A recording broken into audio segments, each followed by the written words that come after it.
Bapa di surga, kami ucap syukur kepadamu.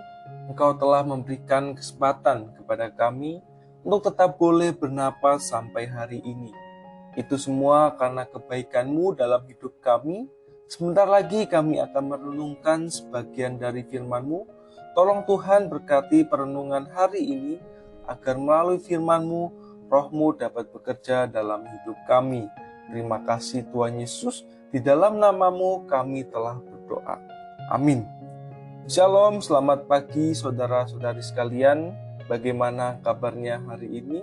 Apakah sudah menikmati kasih Tuhan di pagi yang indah ini? Saya harap saudara-saudari sekalian dalam perlindungan Tuhan dan dalam kondisi yang baik.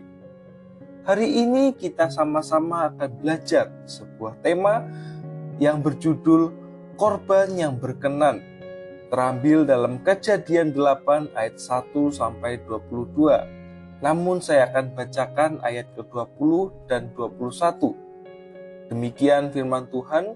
Lalu Nuh mendirikan mezbah bagi Tuhan dari segala binatang yang tidak haram dan dari segala burung yang tidak haram.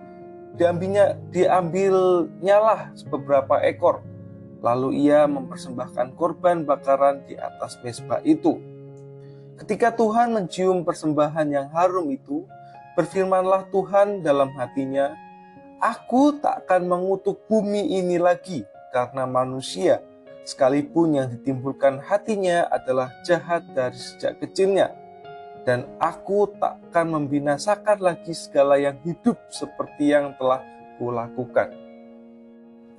Saudara sekalian, setelah bencana air bah yang melanda bumi, maka surutlah air yang menyelimuti bumi selama 150 hari lamanya. Kemudian Allah memerintahkan Nuh dan keluarganya untuk keluar dari bahtera serta hewan-hewan yang dibawa Nuh ke dalam bahtera. Kemudian, apa yang dilakukan Nuh setelah itu? Hal pertama yang Nuh lakukan ketika keluar dari bahtera adalah membangun mezbah dan mempersembahkan korban bakaran untuk Allah.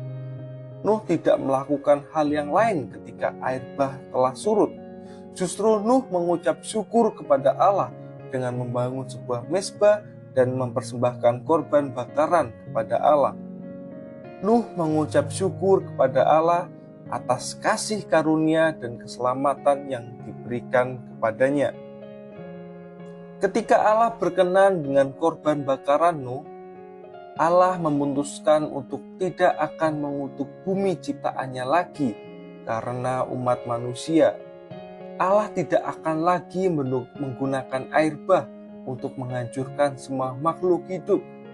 Meskipun hati manusia cenderung berbuat dosa, bahkan ditimbulkan hatinya adalah jahat dari sejak kecil.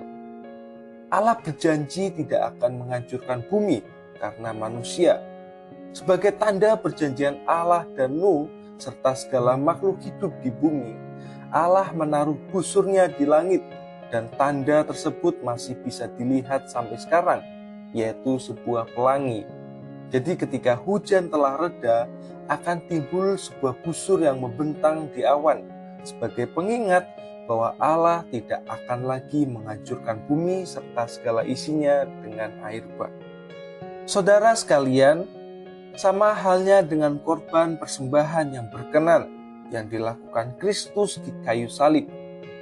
Ketika umat manusia telah berdosa di hadapan Allah, Allah hendak membinasakan seluruh umat manusia dengan penghukuman kekal nantinya.